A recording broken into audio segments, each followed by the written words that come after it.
Good afternoon, everybody. Today I'm joined by Carson Wolf. He's a conservative YouTube commentator. I remember I discovered him back, I think it was he did a collaboration with Monsieur Z about 8 months ago or so. What's funny is we've been planning on doing this for a while, and coincidentally, we ended up on a stream at the same time, hosted by the world famous Settlers Lament. So, so either way, how are you doing this afternoon, Carson? I'm doing great. Yeah, doing great. Thanks. So do you at least want to go ahead and tell the audience about the, I don't know, kind of content you make, what you're about, what you believe? Well, I mean, I started out focusing a lot more on political stuff. That was what my collaboration with Dean was about, on factions of the Republican Party and of the conservative movement.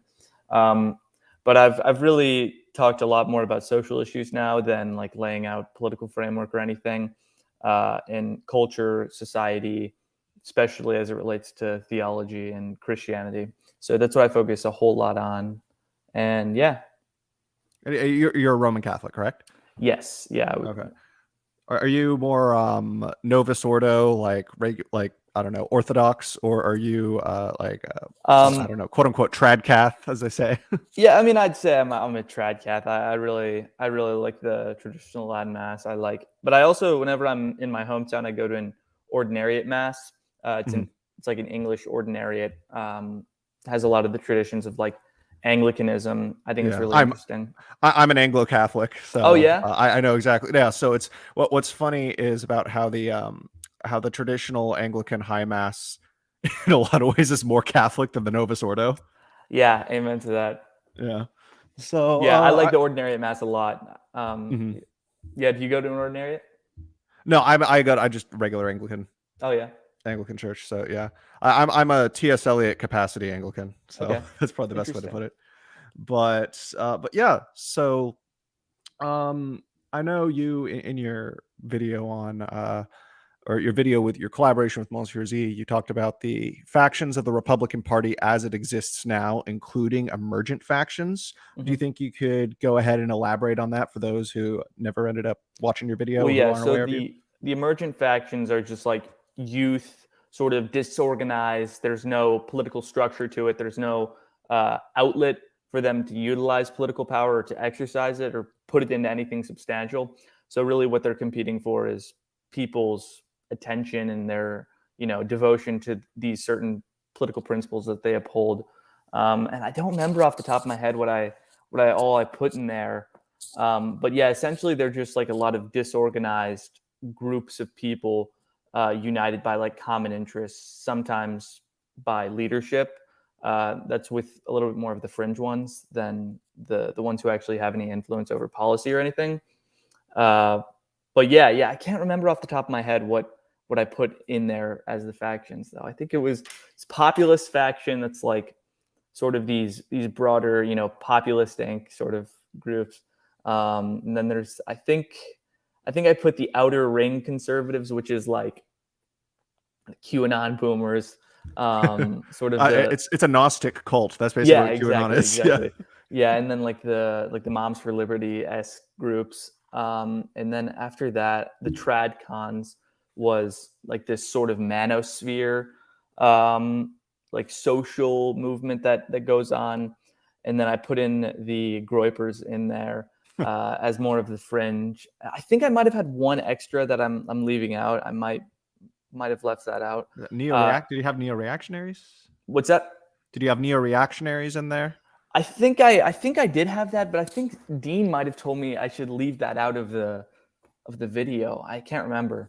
It's been a long time since I've because I know they were really like, they don't tend to be really. Yeah, and so that's why I wanted to include them in there. And I was like, there are a little bit more people who like support like social welfare and whatnot in these like European-esque. They're like a Europeanized group of people. And so I thought it was important to include them. But I think Dean told me, let's keep it short. Okay, yeah, fair enough. That's something I've always struggled for in my content. My stuff gets really drawn. I think the shortest video I've made is like 12 minutes. Really? Longest was like 40 something. But yeah, there's a lot that needs to be said. Yeah, there really is. It really is. I just need to work on being a little more concise. But yeah, Yeah, no, I are you feel that. working on anything coming up? I mean, I know you said you're focusing more on social issues these days, but like, what are your causes? Would you say, like, as a conservative? Actually, no. First off, let me ask this first. What of those factions that you ended up listing would you classify yourself in, if any? Like, if you can be pinned down to one specifically. I would say I'm a tradcon. I mean, I tend to believe more in monarchy than republicanism and populism. I tend to be a little bit skeptical of populism. I don't Same. really, trust the whole, I don't know, get caught up in this movement of the people. It just sounds like kind of, lesser communism and like lesser. I think it's generally a bad idea for populism, and it goes out of control very quickly. Yeah, I like monarchy. I like tradition. I like stuff that's rooted in regality and aristocracy. So okay. Yeah. Guess I don't know. You get along with, I don't know if you know, he's usually my co-host on my panel show, the Political Pig Pen. It was funny. yeah, I I always know. say this. I was always gonna. I was originally gonna call it the Political Cesspool, but then I found out that's actually the name of a white nationalist radio show, and I'm like, yeah, no, I'm Yeah, not doing that. let's stay away. Yeah. From No, but Kilhoun, yeah, no, he's pretty much. I'd say he's like a full-on Bavarian monarchist, but I think you guys would probably get along. Yeah. But I'm gonna have you on at some point. When we work that out. But either way, yeah, no, Yiz, I don't know if you know who Yiz is, but she's shilling Nima Parvini's populist delusion, an academic agent. So basically that. But yeah, no, so like what kind of books do you like? Like, I guess that's kind of a good place to start. I read a lot of history and theology for the most part. Yeah, I mean, I don't read a whole lot of political philosophy aside from like I read when I was in high school. I read Maestre. Really, other than that, like I don't read a whole lot of political philosophy. I'm more of a theology guy. The Secret of the Rosary, a lot of writings of the saints, true devotion, that kind of stuff, and of course my Bible. But yeah, what about you? Me, I mean, again, same history. I mean, I'm pretty eclectic, but usually history, philosophy. Used to be political philosophy mostly, but then I moved on to like metaphysics and. But in terms of history, I'm kind of a generalist. Like I like universal history stuff. So like comparative civilizations, stuff like that. Like my big black pill was Spengler back in 2019. So yeah, that pretty dense. Yeah, pretty. But no, I'm not going to say specifically because I don't want to really dox either of us. I mean, I know you show your face, so that's you do have your name, but yeah, you and I actually used to work for the same company. I know we established that back in the day. We worked around books. And I did not know we used to work for the same company. We mentioned it on right before Settler Stream started back a few months ago. I don't remember that. Yeah, did we really? You worked around. If I remember this correct, you had a job where you worked around books, correct? When I worked around books. Did you work around books at some point? Because yeah, of course. Okay. So yeah, no. When you were discussing books with your clients, what would you ever like push them into a certain direction? Like I guess with the stuff you're interested in, because I know I would always see, I thought you meant we like worked at the same like place. No. Same company. Like, no way. No, same company. Okay. But yeah, what was the question?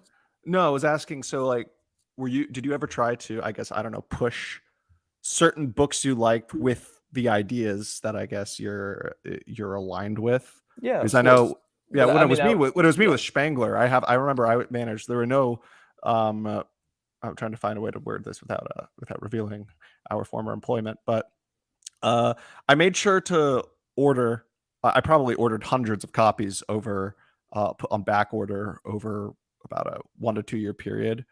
And then we started really selling those Decline of the Wests. And then all of a sudden I noticed, oh, look online. Basically all these articles are starting to come out about it. So my my little. I like to think that it was me. So It was you. They'll remember you. but yeah, no. So what would you say your favorite book is? Other than the Bible, one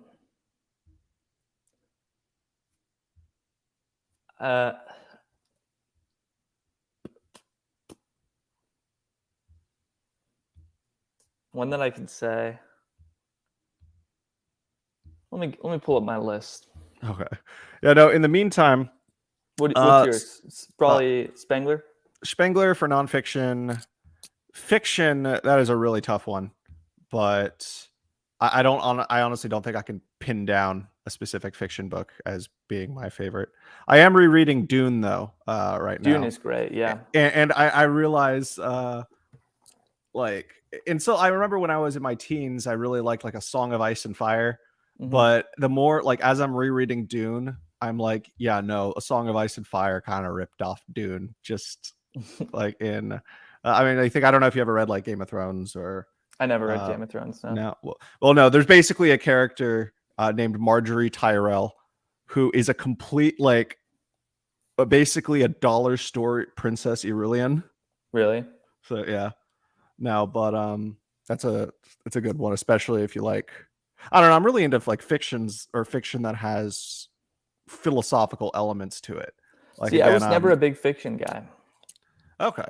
I grew up reading like history books. I don't know. I wish I liked fiction more than I did, but alas. Yeah. I mean, again, that's exactly why I like the more philosophically minded ones. Like, I don't know, I'm big into like Robert Heinlein. But yeah, no. So I think that the main thing we wanted to talk about today was, especially, and this goes back to, I guess, when we were talking about emergent factions a little bit ago. Of course, we know that conservatism is kind of in a weird place right now, to put it lightly. Especially, you have the Republican Party, which is it has an identity crisis, but it's basically trying to decide if it wants to go into a like DeSantis direction versus a Trump direction. And then you have the people who are now a minority of the original establishment who just want to take it back to boring, problematic Bush, quote unquote, compassionate conservatism. Yeah.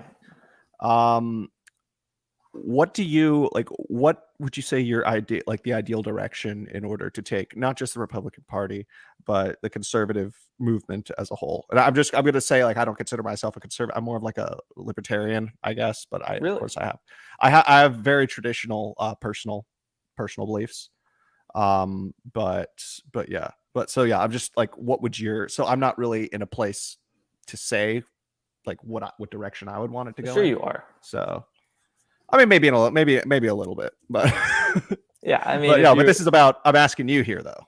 I mean, any position that is more to the right, that's what I want. And I don't even think that the DeSantis and Trump positions in the Republican Party are different at all. I think they're completely fighting for the exact same base, and that's a base that wants pretty much the same, not the same end goal, but they want the same positions as me in many cases. And really, we're just having a lot more of a unified platform. So I'd say any direction that is more to the right is a great one, because eventually the forces are just going to keep on pulling, the more we want to go to the right. So any position that's more conservative than one that it was 8 months ago is a good position. So how would you define conservative or right? Because those are very, I guess, nebulous terms these days. Because of course you'll have the progressives who will basically base it on economics. Who'll be like, oh, libertarians are far right. And then you'll have, yeah, exactly. And then you'll have, I don't know, shit libs, like mainstream Democrats, who will be like, anybody who disagrees with our orthodoxy, even if they agree with us on everything else, that means they're far right. Because apparently Joe Rogan and Roger Waters and Joseph Kennedy are far right now. Yep.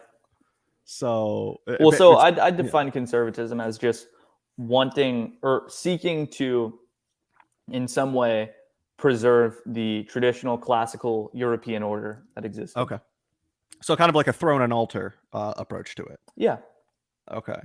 But I guess my challenge there is, and this isn't me taking an ideological side necessarily, but we have like there's a big difference in terms of, I guess, the primordial political identity of Europe versus the United States, especially in terms of even in terms of just identity in general.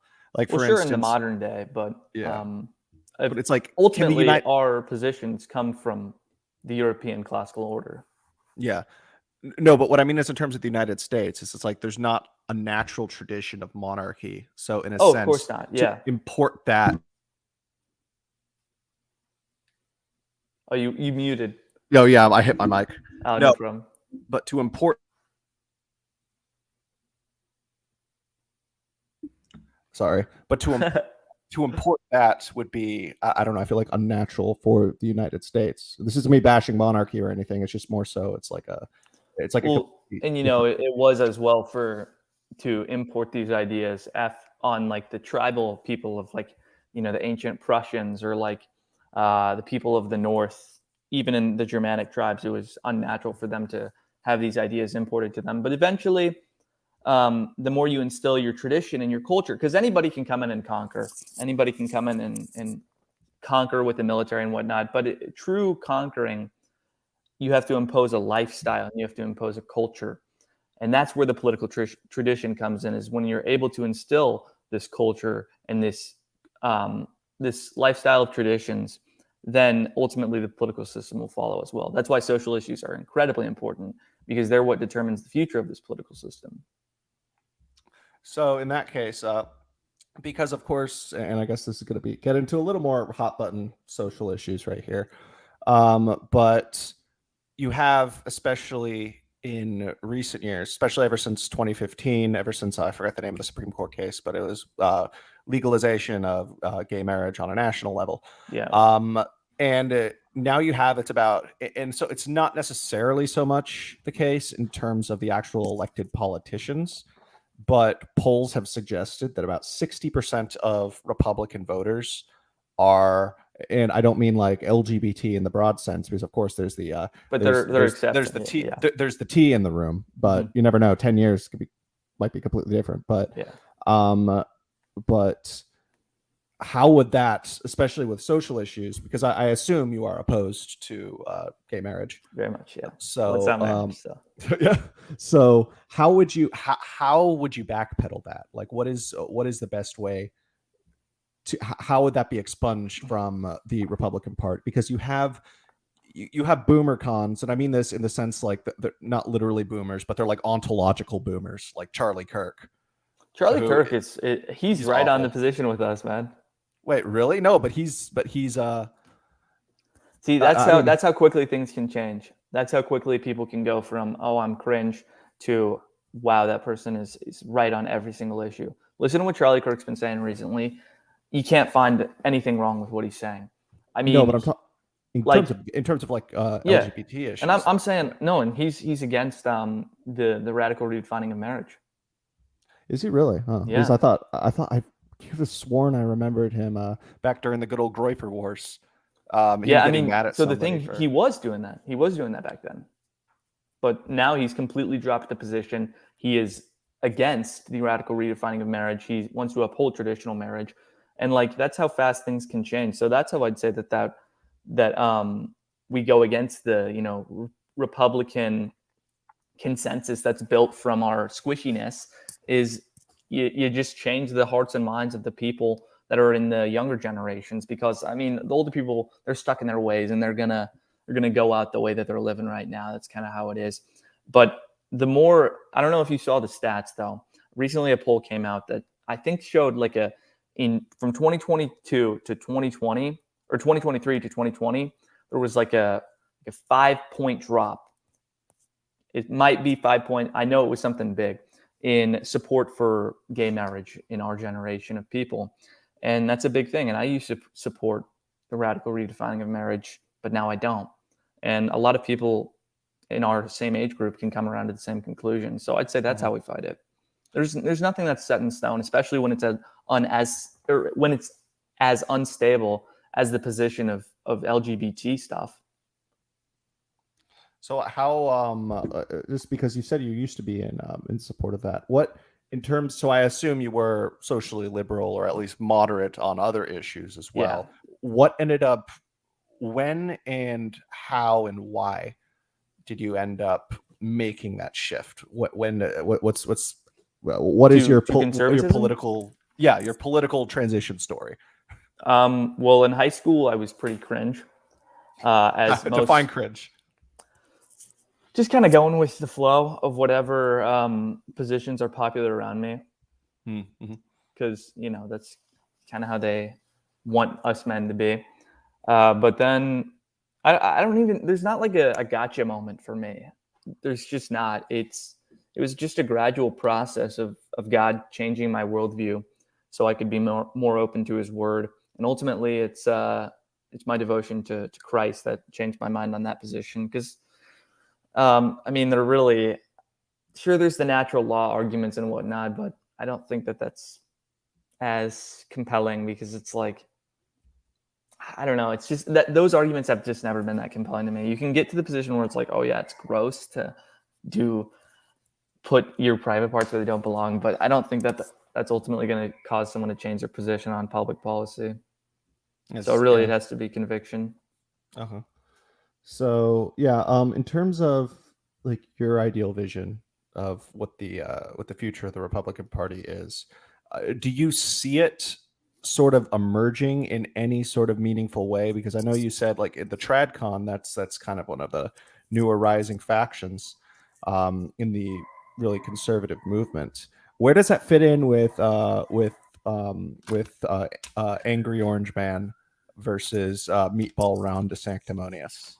Where does my vision fit in? Or where does the vision, like, is there a relation to them, or would they be more or less in opposition to that? Because I know it's a very No, I don't think they're in opposition at all. I mean, frankly, our like my ideas, I wouldn't have my ideas if not for Donald Trump okay. ever being in the primaries. But I mean, now he's a little bit cringe on some positions, and he failed to build the wall and do a lot of the things that we really wanted him to do. But I'd say that generally his advocacy is pretty great, except on LGBT issues. And DeSantis is even better on LGBT issues. So I'd say it's generally very much a net positive. Uh-huh. Who do you think is going to ultimately get the nomination, if you Trump. can Yeah, it's see going to that? be Trump. Yeah. I don't know. It's I've been arguing with and again, this has all been theoretical. Just of course, I debate everybody on Twitter. It's a bit of a problem, but it's more fun to troll. Honestly, you get a lot of it's way more fun. But it's just lately there've been so many like shit libs who've been talking about, oh yes, we need Biden to win. Biden's our best chance of winning. He's going to beat Trump. To which I respond, no. The only possible way your party might have a chance is Robert Kennedy, but you're basically shooting yourself in the foot by not giving that guy a chance. Yeah. So it's basically at this point, if you're a Democrat and you're against Robert Kennedy, you're a Trump supporter. They get pissed off at me for saying that. So. Yeah, it's true.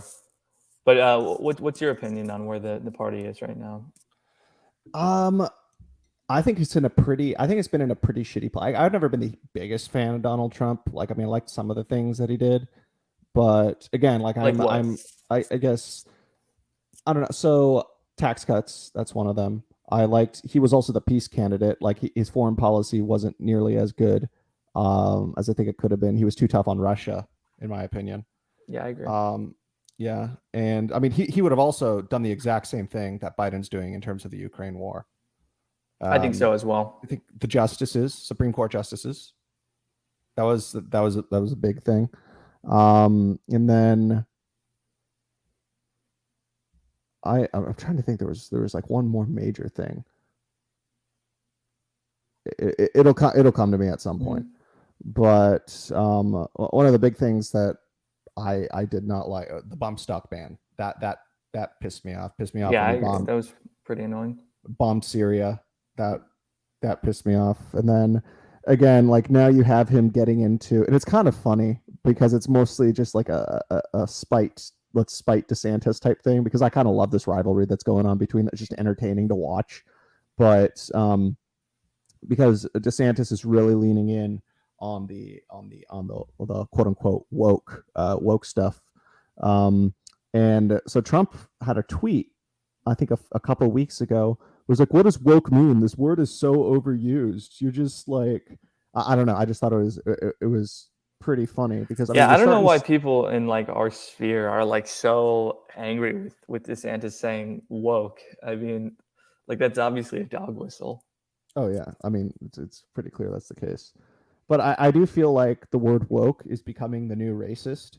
It's like the word racist lost all of its meaning. Like we're all racist. But the thing is, I'm okay with that if it's for a word if it's for a group of people I don't like or who are destroying society. That's totally racists are the ones who are, frankly, building society. Yeah, I don't know. It's like anybody to the left or to the right of Bernie Sanders is a fascist. So at the end of the day, we're all fascists. but yeah. So so what are you involved in specifically? Like how do you get your ideas out there other than your YouTube channel? Any other platforms? Like I don't know, in terms of like do you write? Do you, I don't know, go to events? Yeah, I mean I go to events, I speak at campuses and whatnot. I also, what am I involved in? I also write for the American Post Liberal. It's an organization that just started. I'm going to be helping out over there. What's that? It's an organization that just started. I said I'd get involved. It's a bunch of Catholics, so you know. And then I'm also just involved in my church, and then I'm in college, so it takes up a lot of my time. What are you studying? I am studying politics and history. Okay, yeah, and I was econ, political science, and English literature. Oh, yeah. So yeah, that's nice. Yeah, I mean, my major is a bunch of libs, so. Yeah, no, it was funny. The school I went to, the econ department, it's like one of the 3 based econ departments in the country.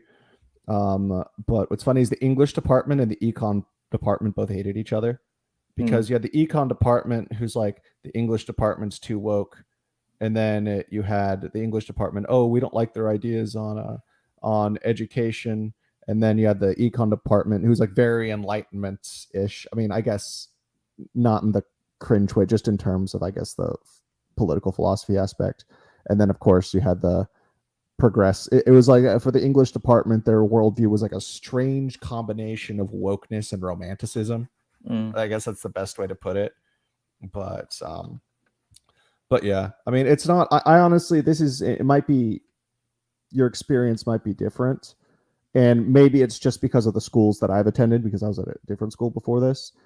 But the whole like, oh my God, campuses are so like left and woke, to some regards, like especially when you see videos on campus of just crazy stuff. Like, yes, it's still left and woke, but when I came back to college after taking, when I went back to college after taking about a 4-year hiatus, because I'd originally went 2015 to 2016. But after the hiatus, I came back and it wasn't as bad as I thought, yet there was still a major culture shock, because like everyone was asking for pronouns and I honestly had no idea what the fuck they meant. And they're like, okay, what were your pronouns? I'm like, my favorite pronouns? It's like, what do you want to go by? And I was like, I mean, I'll go by the people got offended when I said this, and I had no idea why they were offended. I was like, I don't know, like the royal plural, we, us, ours, and and I was called a transphobe for that. So, dude, that's classic. Yeah. No, I mean, I don't know. I mean, I was supposed to. I go to Texas A&M, and that's supposed to be like a very conservative school. I come here, nothing like that. It's so liberal. I mean, the department heads are incredibly liberal, calling me into their office for my social media activism and whatnot. It's ridiculous. I mean, and the student body's even worse, honestly. So I'd say it's pretty bad. So yeah, That's why I don't know. I don't I mean I'm going to say if you like go through and you watch a lot of my stuff, I don't mean you, I just mean like people in general. It's like you could probably figure out who I am, what my identity is easily if you take the time to do that. But like the reason, I mean, I'm not quite ready to dox myself yet because I am afraid of, and even though I'm not particularly controversial even. I mean, I have controversial people on. Like I don't know if you know the Twitter account James Kirkpatrick. Yeah. Yeah, I had Kevin DeAnna, who's the Students for Western Civilization. I had him on. Like, he's pretty controversial. I've had like I don't know. I've had clerical fascists on my panel, and so like my concern is it's like even though I'm not, my analysis, at least in my videos, tends to be less ideological, more analytical. But still, even being analytical today is a heresy. You have to take a side. Yeah. So In the favor of doxing yourself. yeah. Smart. But, so yeah, you're a braver man than I am. Nope. I just couldn't take it back. No. Oh, okay. You got banned. I'm joking. Twitter. I'm joking around. You got banned from Twitter a couple times too. Yeah, that was I had like 10 accounts, I think, because I got banned initially during the J6 stuff. Oh, I was back in high school back then, though. What were some of your takes? It was like they were pretty dumb. They were pretty like milquetoast conservative high schooler takes. Like, I was in debate club. It's not like I'm talking about like, I don't know. It's not like I'm talking about the stuff I am now. Mm-hmm. So nothing really that bad. Yeah. So I don't know. I always called January 6th. So I don't know. So my friend George, he just goes by George. It's his online name. Comes on my show sometimes. But we're talking about like historical names. What should January 6th go down in history as? My suggestion was the Boomer Hall Putsch. And then his suggestion was Chudsmas. That is good. Yeah. No. But what are your thoughts on the recent on the Trump indictment? I mean, I don't know too much about the legal side, but feels like Weimarica, Weimarica.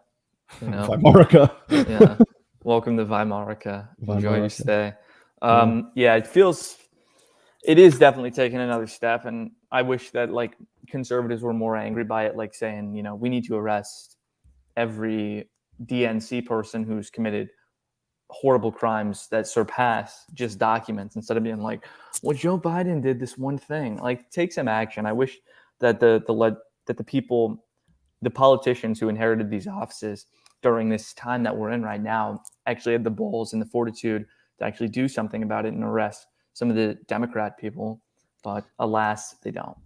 I've been reading something. There's some news out right now. I didn't really take a close look, but something about Adam Schiff, that the really sanctimonious guy from California. Mm-hmm. Apparently, he did something. Now Republicans are calling to remove him, but they'll never. But like censor him, like yeah.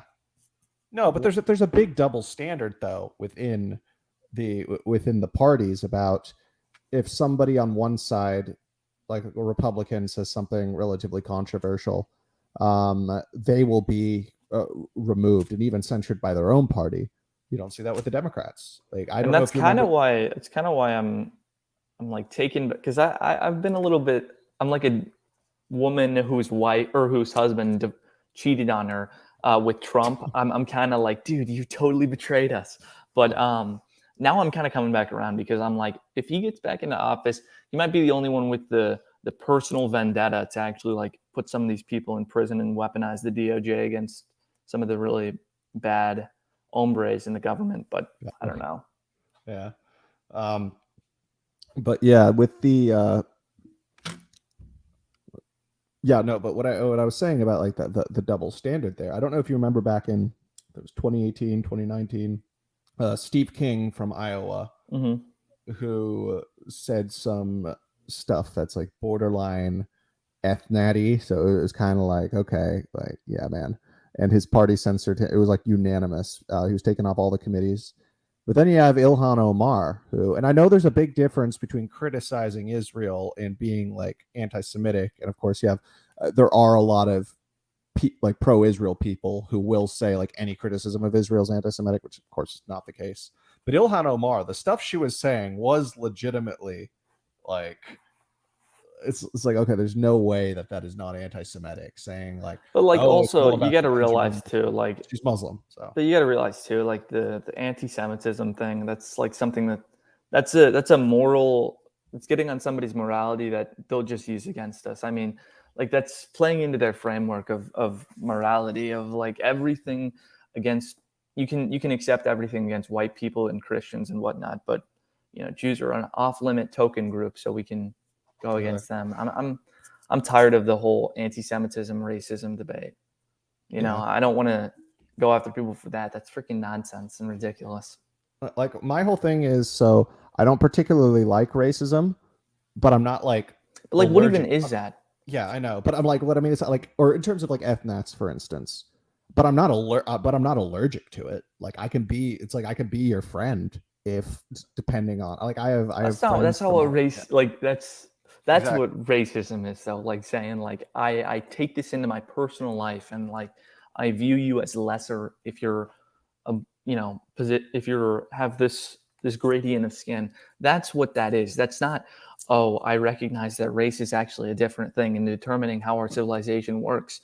And They're gaslighting us, exactly. Yeah, like I'm tired of the interpretation that the left holds as its supreme morality. I'm tired of that.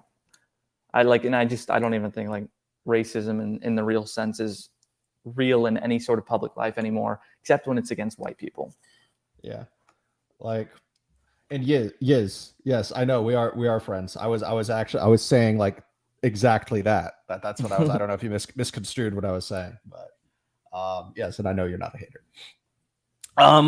But yeah, either way, with regards to what are your thoughts on, I guess, old school conservatism?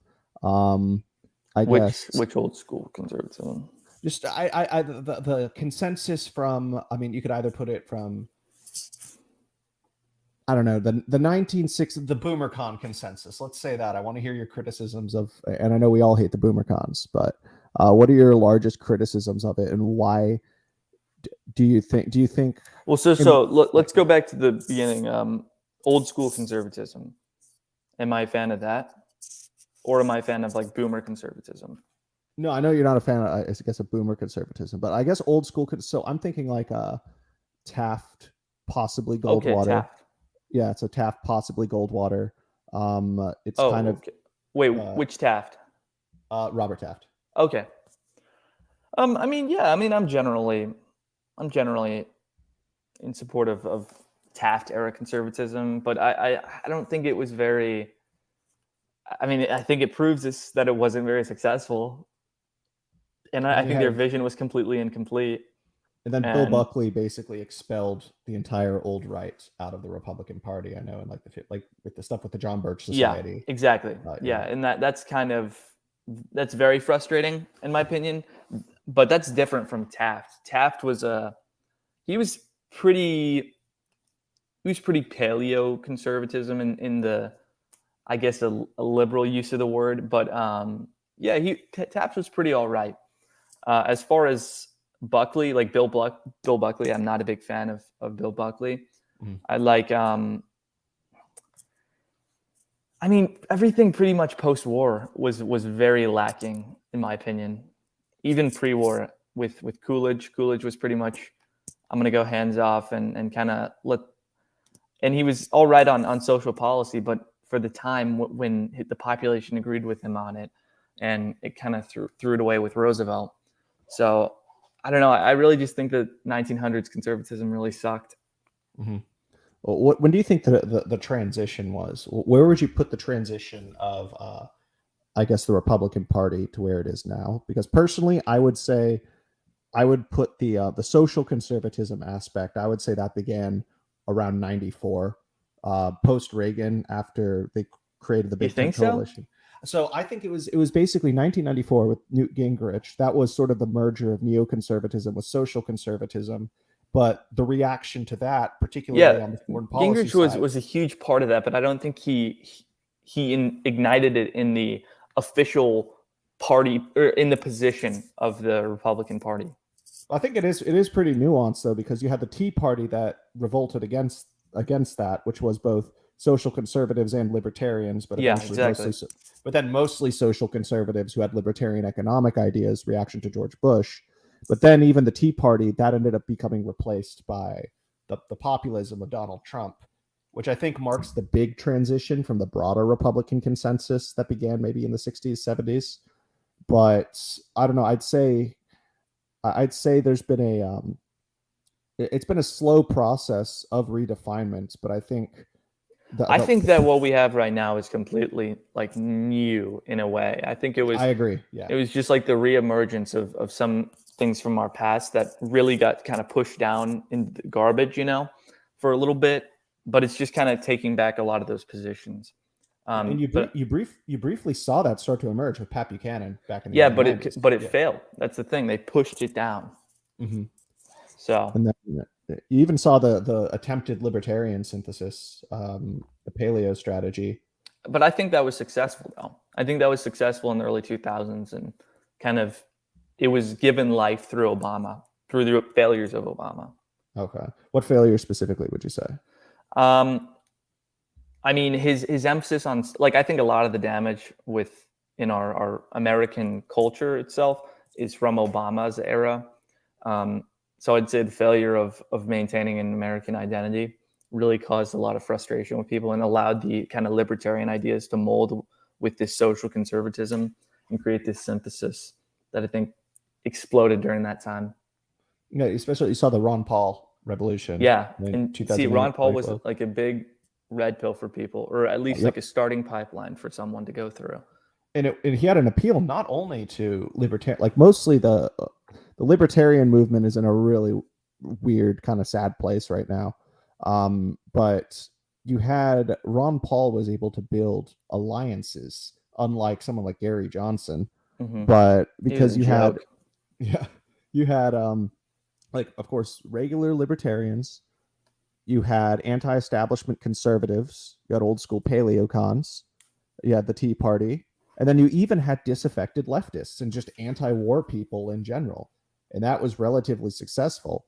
But a lot of the primaries, of course, were rigged against him. But I don't know. He was it's just interesting to see how a lot of his supporters, the ones who weren't particularly concerned on the economic issues, ended up, when Trump and Sanders, to a lesser extent, came around, ended up jumping kind of on that bandwagon, because there was the start of that sort of populist milieu that was going on then. So yeah, it was a really interesting time. Unfortunately, I was kind of young, so I don't remember a whole lot of it. Yeah. What would you say the best, I guess, economic consensus is going forward? Because we really are starting to see populism, economic populism specifically, seep out of the actual Trump. I hear a lot of people use that word, economic populism, but what do you mean by that? So number one, protectionism. Okay, protectionism. So, well, that's one aspect of it. So economic nationalism, mixed with, I guess, raising wages, in some case more regulation, a little more friendly towards unions. Just, I guess, a combination of, because you have right populism and left populism, which are a little different. Left populism gears more towards socialism. But when I think of, in terms of economic issues, like, I'd say a right populist, perfect example would be Tucker Carlson, Steve Bannon. Just the idea, because you had Steve Bannon who said that he, like, if he'd vote for Bernie Sanders over any other Republican candidate, because he disagreed with Trump's tax cuts, for example. So basically, just a rebellion against the economic consensus of the Reagan era. And, I mean, I'm not an economic populist, but okay. So but I'm not a business shill either. I don't love massive corporations. I I mean, I grew up in a pretty small town, a lot of local businesses. That's the economy that I want. I want, to know the owners of shops. I want local joints, and I want localized economics. I like subsidiarity a whole lot. And I think every single civilization that's been successful ever has had an element of subsidiarity, especially in their economy. So, and yeah, no, I 100% agree with you there. And that's why I think the whole COVID-19 lockdowns, that wasn't on the surface, it was about quote unquote public health. But really what it was an attempt to completely reallocate capital into the hands of elite. And it was successful too. Exactly. No, they bailed out the big businesses. They refused to use that money to give handouts to individual people.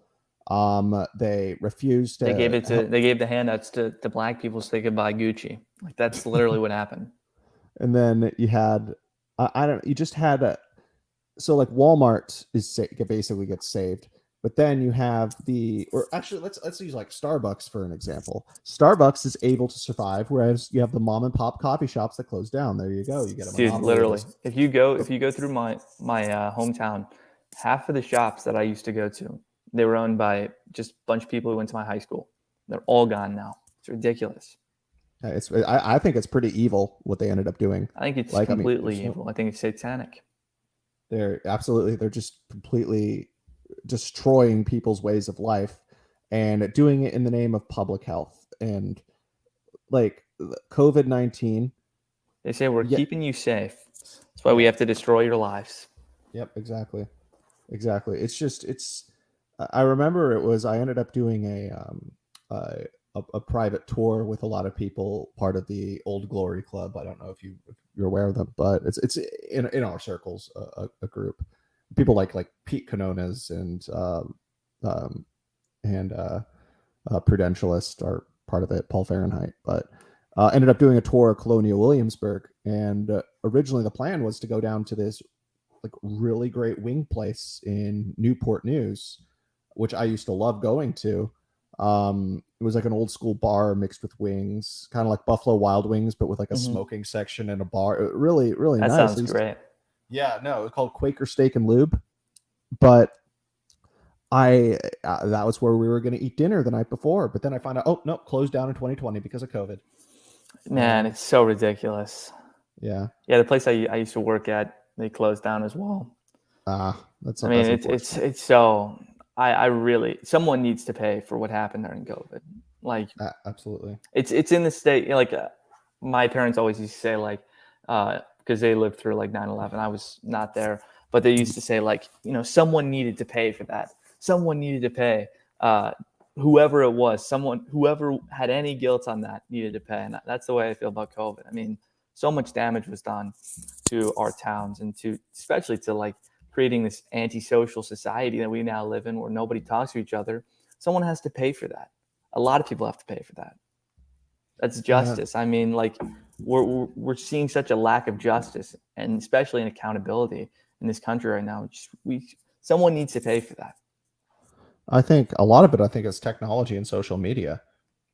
I hate technology. I do too. Like, I mean, especially because like they've managed, and nobody's really realized it, but what these large, of course, government subsidized tech companies have managed to do, they basically made us their slaves without us realizing it, because it is impossible. And I don't just mean a cell phone in general. That's a given.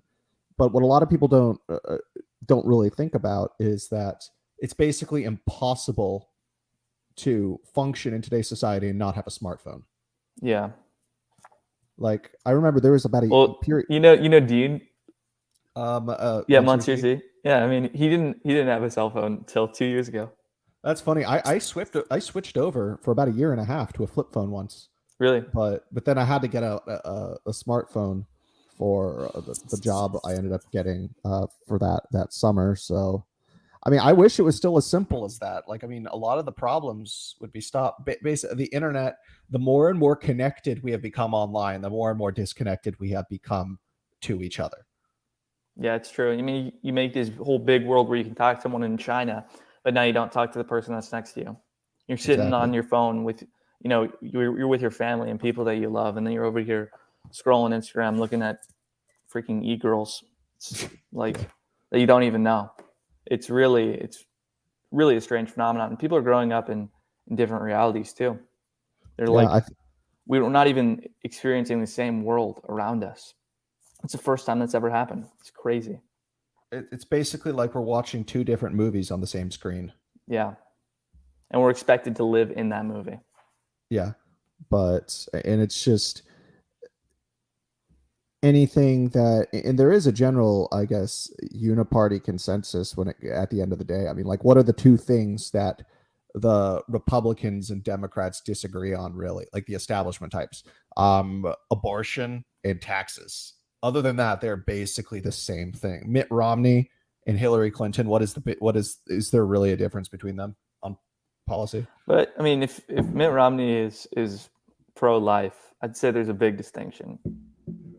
I mean, in the greatest. I think that's kind of like that still shows that there's still hope for us. The fact that we still acknowledge that we have a consensus on what human life is, because really that's the end goal of what Satan wants us to say, essentially, you don't have a life you don't have a life, or you control your life. You're the ultimate keeper of it. Either you're God or you have no God. That's what Satan wants. We basically live in a world where corporations are people and fetuses aren't. Yeah. It's like, I mean, the transvaluation of all values, to put it in the words of Friedrich Nietzsche. But it's like society's a pyramid, and that pyramid has been turned upside down, and you can't. That's not a stable foundation for a society. And I don't know. I think like different things. Like if you take a look at religion, in terms of modernity, both secularism as well as like evangelical fundamentalist shallow Christianity are almost both expressions of that same degeneracy that we've seen with the onset of modernity. What do you mean? I think so. Basically, the decline of religion, the decline of traditional religion. You have like evangelical Protestants, fundamentalists, and the woke ones. Basically it's, you go to church, you sing a couple songs about Jesus. Yeah, guitar and pizza. Yeah, guitar, pizza, and a sermon that half the time is just a pitch for their ministry. Hey, here's how you can use the gospel in your daily life, and here's your daily horoscope featuring the Bible. No, so what's really funny is a lot of people these days, and it's basically treat the Bible as if it is the Logos. And I mean, talking about the high view of the Bible, radical Protestant types. And I'm not even talking about like moderate Calvinists or anything, not even them, but a lot of these low church, sing songs at a warehouse type people. They're always like, the Bible, my Bible, my Bible, my Bible, as if like truth is only self-contained to the Bible itself. Not just sola scriptura, but like that on steroids. Like we reject all other philosophies, Renaissance, everything, even the Greek philosophers. We reject all of that because it's not in the Bible. And they refuse to admit the fact that the metaphysical framework of Christianity would not exist without Aristotle. Yeah, God didn't reveal himself until this book, actually. He didn't reveal any aspect of his nature. He didn't reveal any part of his identity up until this book came around. So it's so like the way I think of it is, and I think it was based on Tolkien kind of discussed a similar idea. And then there's a good video by Bishop Barron, who ended up, that's where I heard the quote originally.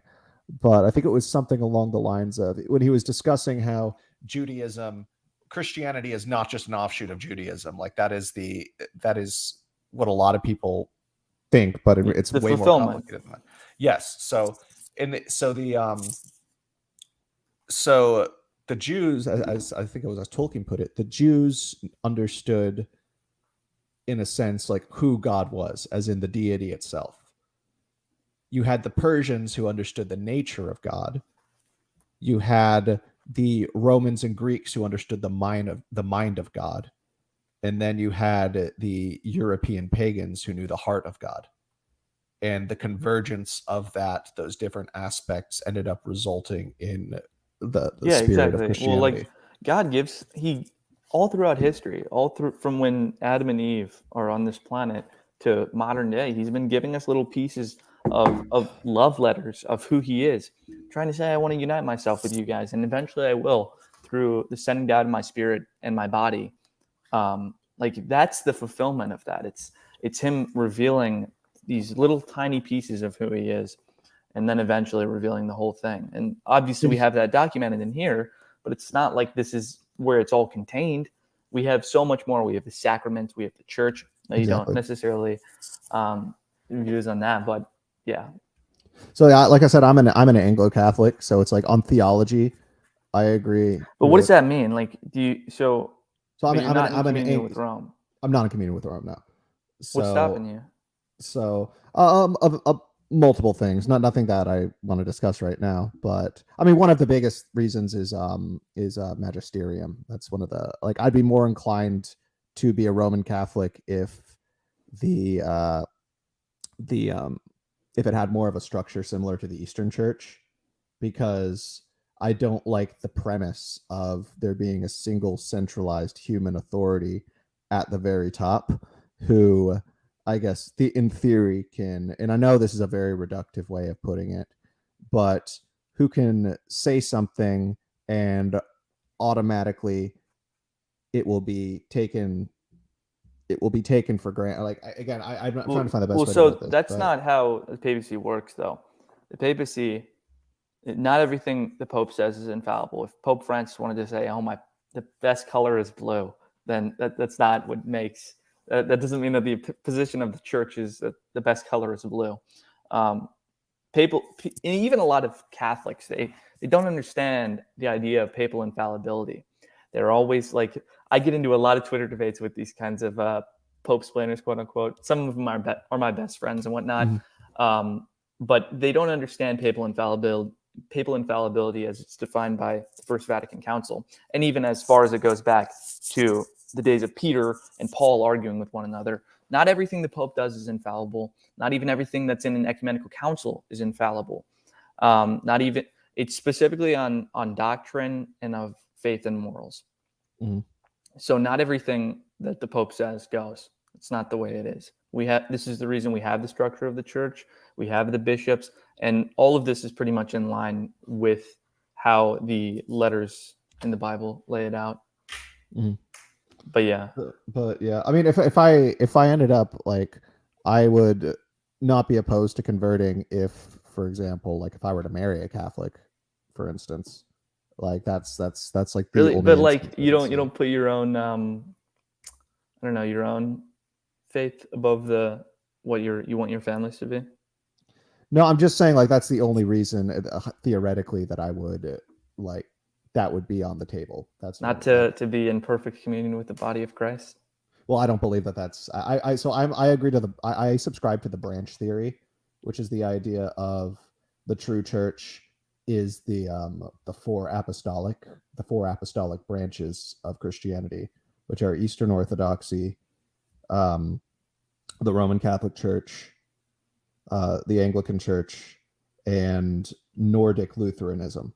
And just for to make a distinction, Nordic Lutheranism, the only reason Nordic Lutheranism even exists was a convenient alliance with the German Church due to just dumb political tensions back with Rome during the 17th century. But like what I mean is, for instance, I pray the Rosary. That's great. I believe in transubstantiation. I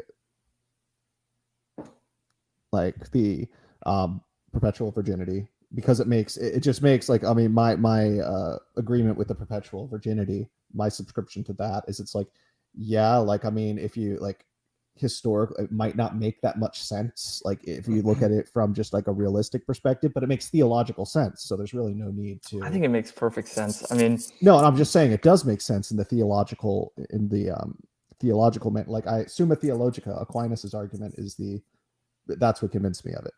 Plus, it also makes sense when you take into account, like, you see Saint Joseph, how he's depicted in a lot of more contemporarily. He's depicted as like a young man, like in his 20s, 30s or so, but like the character is that characterization of Joseph wasn't until like really the Reformation. It's like a lot of the doctrines, like the recharacterization. He was typically portrayed as really buff and like really, and in his 70, in his 70s too. Like he'd already had like 2 marriages before marriage. That's where when they're talking about Jesus' siblings, they're talking about his children from a previous marriage. And then you have, but a lot of this stuff, like the perpetual virginity, you had John Calvin, Martin Luther wrote extensively about, yes, this is doctrine, like this is actually, they believed in that. But then what you did is you had a low church reformers who are like, we're going to shed this and we're going to say just the opposite, just because the Catholics say this. Like, it was just kind of shedding it, not for any theological reason, but just because they wanted to separate their theology. Yeah. So if you agree with the positions of the church on theology, what's holding you back from accepting the magisterium? Again, it has to do with, I'm just very skeptical of authority. And the thing is, I'd rather be a good Anglican than a bad Catholic. What is a bad Catholic? A bad Catholic. What would you say about? What is a bad Christian? I mean, then again, you could argue that we're all sinners. I mean, we are all sinners. That's what I'm saying. But I don't know. And then I don't know if but they lay out in the letters of the apostles as what is a bad or what is a good Christian. So obviously, the bad is not following what's laid out for them. What a good Christian looks like. I think the best way you could describe me is I'm comfortable with this label, a schismatic Catholic. Okay. So I'm like, technically people would say I'm Protestant because historically my church, my communion is considered Protestant because it happened during the Reformation. But the only reason it you gave us some martyrs, St. Thomas More. Yeah, no, St. Thomas. I like More. Like, even we recognize More as a saint. So, but he was killed by your church. Yeah, no, and we apologized, and we were like, it was just during the 1800s, back when, because there was a brief 200-year period where we became more Protestant, but ultimately then there was a strong reaction in the late 1700s, early 1800s, and then they restored all of the traditional liturgy again. Ended up starting when they were building churches, basically emulated the Catholic style, and then restored, basically readopted the Latin Mass, but anglicized it. And so, like, there's a distinction. There's the high church ones, and the Anglo-Catholics, which are, like me, a specific percentage of those. And then you got the low church ones, who are basically just Methodists, but most of us just ignore them now. But I mean, I'd like to see I'd like to see them expunged from it. But no, I'd like to see a day where we could come back into communion. And I think one of the biggest issues with that prevented that from happening was 1992. I'm not going to use the word priest in this case, but when they decided, okay, we're going to start ordaining women. And it's like, I think women have a place in the church, but like the whole idea of a priest is they're supposed to be the father. That is the literally what it means. Exactly. But back to the Mary thing about like the perpetual virginity, the entire point is she's essentially the archetypical, like the prototypical nun. Like, and not a lot of people really realize that, especially if you read the church fathers. You see a lot of people, the sola scriptura people, who are completely write off the church fathers as if nothing they said is important at all, and it's annoying. Yeah, I mean, it's really frustrating. A lot of guys in my Bible study are similar to that, and they write off a lot of the church fathers. It's very frustrating, but you got to get through to them. And then they also treat the Bible as if it's a single book. Yeah, no, it's true. And like it is very frustrating to have to deal with like sola scriptura people. They basically have a Quranic view of the Bible. They forget that Jesus is the Logos, not the Bible. Yeah, exactly. It's like they worship the Bible. They like Jesus because he's like in the Gospels, but that's like how they view it. They seem like they really like Jesus because he's in the Bible, not the Bible because it's Jesus's book. Exactly. You know what I mean? They basically, we need to remember, it's like if you compare like Christianity to Islam, for example, if you're to draw direct parallels, the Bible for us is not the equivalent to their Quran. Our equivalent to the Quran is Jesus Christ. Yeah. The final revelation. Exactly. Logos. And I just don't know, like I don't know. It's just, and then like, have you noticed they're the ones, they'll always memorize a bunch of Bible verses and stuff. It's like, okay, cool. You memorize that. I really admire that. I admire that, but like they always use it so they can use it against me. And I'm like, I don't like that. I think I don't think that's what Christians should do. We shouldn't memorize stuff just so we can spite others. Yeah, I know it is very, I don't know. There's definitely a more I'm holier than you element coming from, especially the ones who will say they're non-denominational. It's like, and that's another problem I have, the concept of non-denominational. It's like, come on, you got to have a denomination. Yeah, no, it's got to really, have a tradition. That's kind of the thing. Well, they're mostly Baptists anyways. So. But they don't want to call themselves Baptist. Yeah, Baptist theology makes me very angry. Well, I mean, I don't think you can, like, if you don't, like, what sacrament do they have in Baptist churches? I don't think you can have. I don't think you have Christianity without sacraments. Exactly. No, so they have, like, I was surprised and I got it just made me sad when I found out what they do for communion. So I think it makes me angry. I mean, they do it like once a month, which defeats the purpose. The Eucharist is essential to a service or mass. Like it is absolutely critical. And then also they don't use wine, they use grape juice. It's a mockery. It's not the same. And they put it in the freaking plastic thing. Yeah, it's but either way, so going forward. But they don't even have that sacrament. They don't believe in that it's, and it doesn't matter because it's not. But it's just, they don't even have a single sacrament because they don't believe in baptism. They don't they don't have anything. They don't have Christ.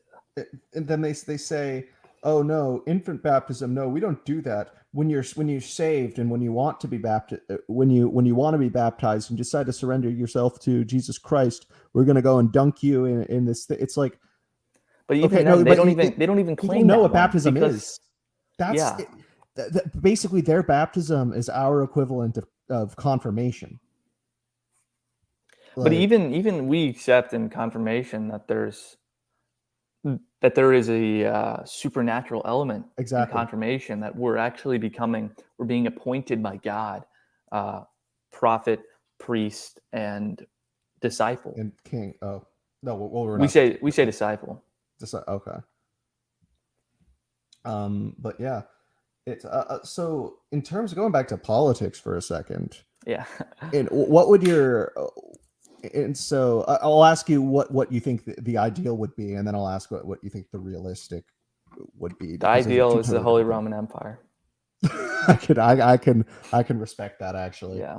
As a Bavarian on my dad's side. So. Oh yeah. As an Anglo on my mother's side. But, yeah, that's the ideal in my opinion. Holy Roman Empire. I think you get along with Kilhoun here. Yeah. I'm a big Habsburg respecter. Yeah, probably the most pious family we've had as rulers in history in a long, long time. Who's your favorite pope? My favorite pope. I mean, there's a lot in recent history, probably Pius X, who was given to us by Habsburg as well. Other than Pius X, I like, I don't know. I like some of the Crusader popes, but I know they get a bad rap. Innocent the first. Well, the Crusades were a defensive war. Yeah, At least I know. The first one but was. they do get a bad rap though. Yeah. And they started a lot of the holy orders that we have. Exactly. Yeah. I'd say for me though. So yeah, I think whichever one was the first crusade. I'm really bad with the names. But then in terms of not as pope, because he was kind of like he was very more concerned with politics. But there's just I've always just found there's to be something very, very based about Alexander the Sixth. Yeah, I can see that. Yeah. But he was he does get a bit of a controversial reputation in our church, at least. Yeah, he was a politician, not a holy man. He was, yeah. But I remember one year for Halloween, when I was 16, I went as Cesare Borgia for Halloween. Oh, really? I had the cardinal outfit and everything. That's pretty cool. But yeah, and that's when I wasn't. That's after I'd fallen away from religion by that point. Then I just thought it was cool. Well, we're glad that you're back now. Yeah. Who's your patron saint, by the way? My patron saint is Saint Maximilian Kolbe. He was a martyr during the Second World War. Okay. He's known as he wore a crown of barbed wire instead of a crown of thorns. But yeah, he was martyred in a prisoner camp during World War II. Japanese, I'm guessing. No, he's German. Okay. Yeah. What side? Who did he? Was he? He was Polish. Polish. Okay. Yeah. So yeah, going back to what we're talking about with politics. What about the realistic? How do you think that religion? What is the best way to, I guess, bring religion back to public life? Do you think it's through policy? Do you think it's for? I don't think it's through policy. I think it's through leaders. Cultural institutions. I think it's through just I mean, look, Christendom was made from 12 people, like 12 men. So I think codified by my patron saint. Yeah, of course. Well, who's your patron saint? Constantine the Great. Oh, that's awesome. Yeah. Dean is a big Constantine respecter. But yeah, I mean, I would just say we need at least 12 people to just come in and be leaders for all of us, and in various, have their fingers in different holes, cultural institutions, PR and media. Somebody's got to have it maybe in the military. Somebody's got to have it in public policy and politics. We just got to have public leaders who are Christian, who are, devoted to normalizing Christianity again, because we've been expelled from every single form of public life, for that matter, frankly, for the ones that we haven't surrendered. So I'd just say getting Christian leaders back in public institutions and in public life and normalizing our beliefs again. Yeah, that's a good place to start. I guess just get back into. And I think that's the easy way to start. Yeah, and I don't mean this in the I'm not going to outright say that that it's deliberate. I'm trying to find the best way to word this. I don't think it's so much that people hate Christians. It's people who think that, oh yes, a lot of the Christian ideas are outdated. Let's change them, or let's alter them, or let's just get rid of them from public life. So it's more of it's not necessarily malicious, but because it's not malicious and overt, in a lot of ways that makes it easy. It's just kind of like a natural thing. It's lukewarm. It's lukewarm, yeah. And I mean, it's evil still, though. Yeah. I mean, take a look at the Middle East, and I'm not saying let's build a theocracy or anything, but I mean, Islamic theocracy is different, though. Yeah, no, I mean, it's a completely different political system that is native to. There's a reason why democracy does not work in the Middle East. It's because it is foreign to their culture. It is not part of their lifeblood. It's a fundamentally Western idea that we're trying to import there, but they just don't want it. there's no metaphysical connection with it. Like they want like basically the authentic expression of Islamic culture in the political sense is a caliphate fundamentally. Yeah. So, do you support reestablishing the Kingdom of Jerusalem? Yeah, of course I do. I mean, that's the way. So yeah. Well, anyway, I know you have to get going. Thank you for coming on, Carson. It's great that we were finally able to do this. Would love to have you on again sometime, maybe whether one-on-one or a panel stream. I don't know if you do live streams, but if you do, feel free to invite me on whenever. But yeah, it was great talking to you. Yeah, you too, brother. All right.